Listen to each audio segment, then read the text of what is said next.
I should have known better. It wasn't supposed to happen.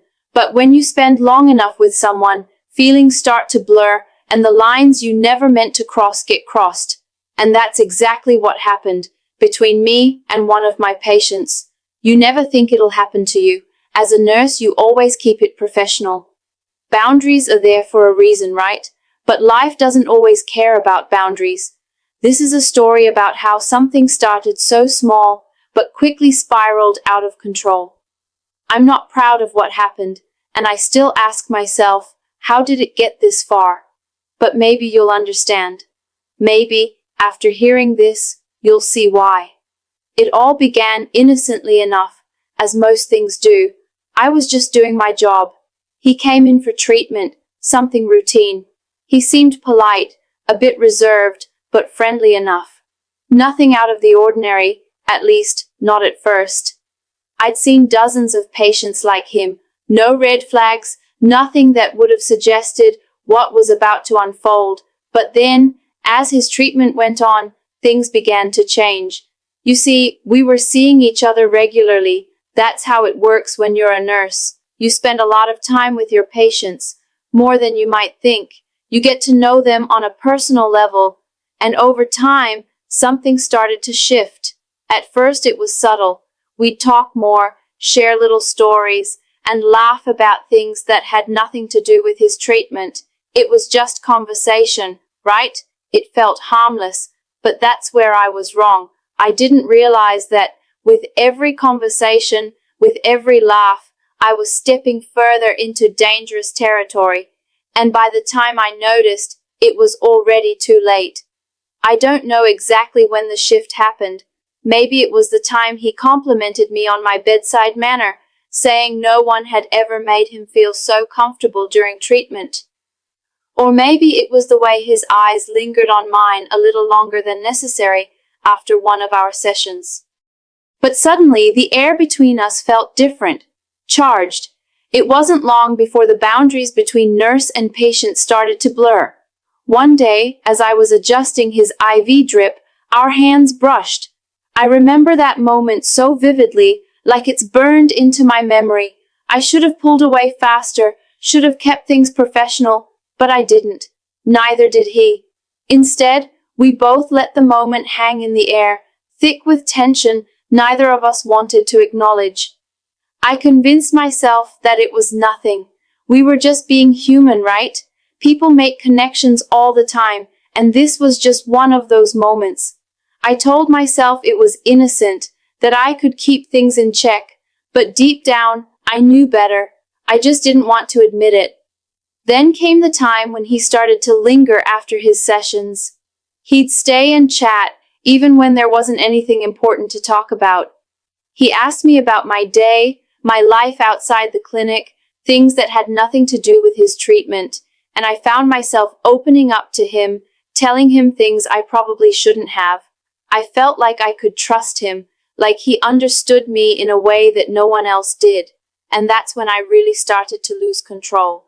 I thought I could handle it. I thought that as long as I kept my feelings in check, nothing would happen.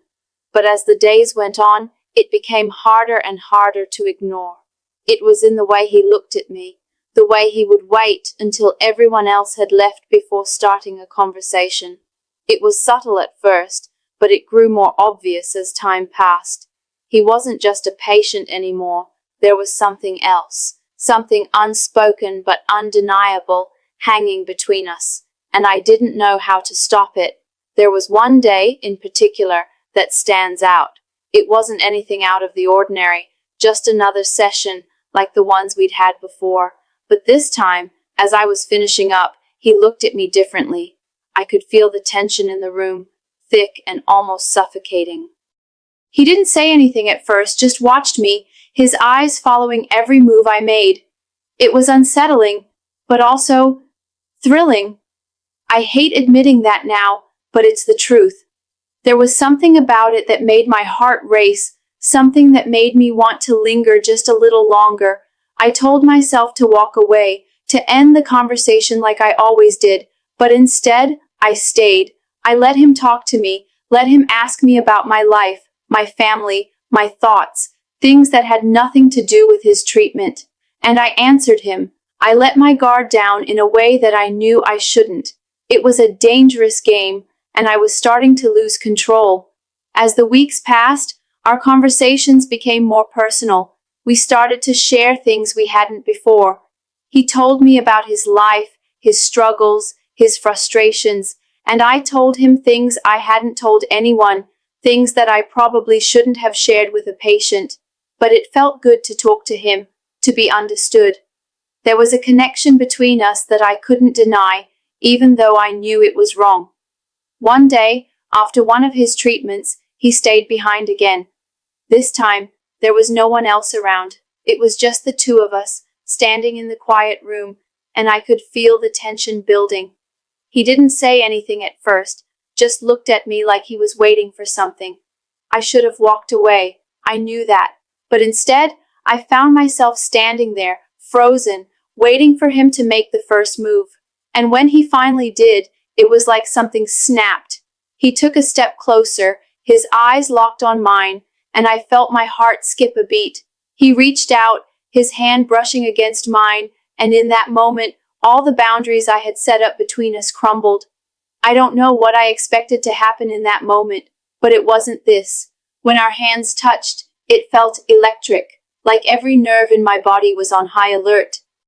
It was as if time had slowed down, and for a brief second, it was just the two of us, standing there, connected in a way that went beyond words.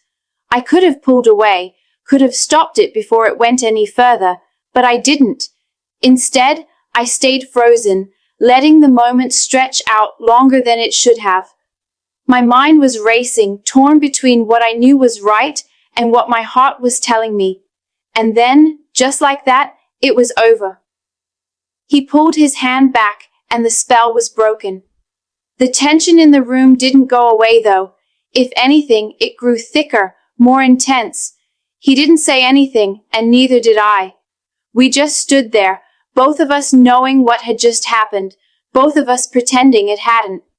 I wanted to tell him that we couldn't keep doing this, that things had gone too far, but the words wouldn't come out.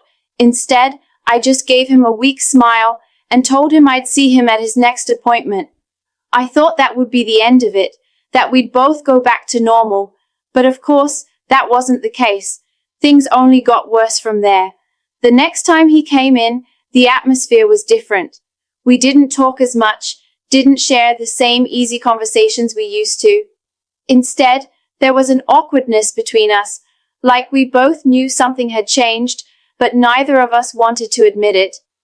I could feel the tension building every time we were in the same room, and it was starting to drive me crazy. I couldn't stop thinking about him, couldn't stop wondering what would happen if we crossed that line again. It didn't take long for the situation to escalate. One day, after a particularly tense session, he asked if we could talk privately. I hesitated, knowing where this was headed, but I agreed. We stepped into an empty room, away from the prying eyes of the other staff, and that's when he finally said it. He told me he couldn't stop thinking about me, that he had feelings for me that went beyond just a nurse-patient relationship. I stood there, speechless, my mind spinning with 1,000 different thoughts. I knew this was wrong, knew I should shut it down immediately, but I couldn't bring myself to do it. Instead, I found myself telling him that I felt the same way. The words came out before I could stop them, and once they were out, there was no taking them back.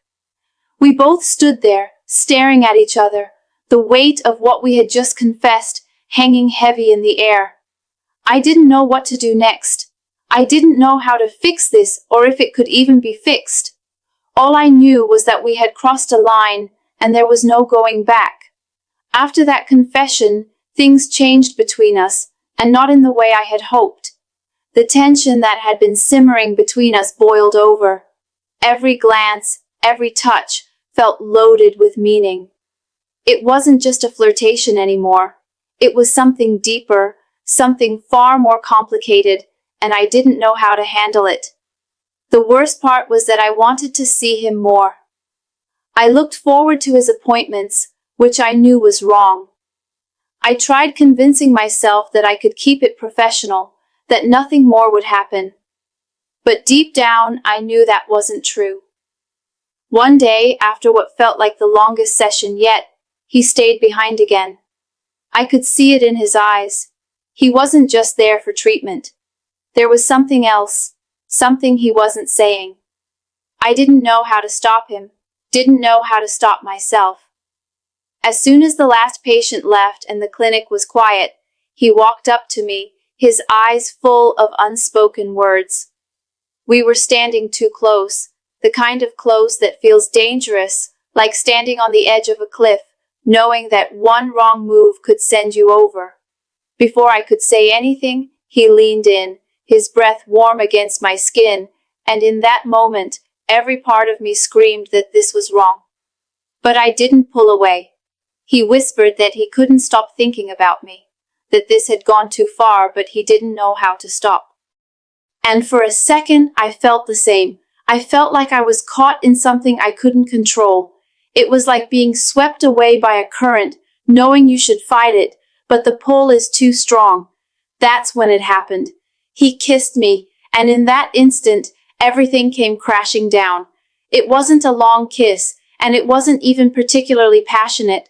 It was more like the kind of kiss you give when you don't know if it's the right thing to do, but you do it anyway. As soon as our lips touched, reality hit me hard. I pulled away, my heart racing, and I could see the same shock on his face that I felt in my chest. This was a mistake, a huge mistake. I didn't say anything, just stood there, my mind racing with 1,000 thoughts.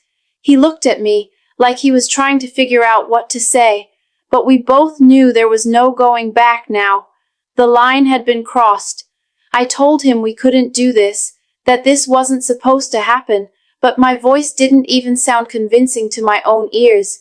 He nodded, but the damage was already done. We both knew that. I walked away that day, and I haven't seen him since. Looking back, I realize how easily things can spiral out of control. It started with something as simple as a conversation, a small connection, and it turned into something much bigger than I ever expected. I don't know what I was thinking, maybe I wasn't thinking at all, but the truth is, once that line is crossed, it changes everything. You can't undo it, can't go back to the way things were before. I've learned that the hard way. I'm not proud of what happened, and I know I'll have to live with that, but in the end, I can only hope that I've learned something from this, something that will stop me from making the same mistake again. Because trust me, once you cross that line, it's a place you never want to go back to.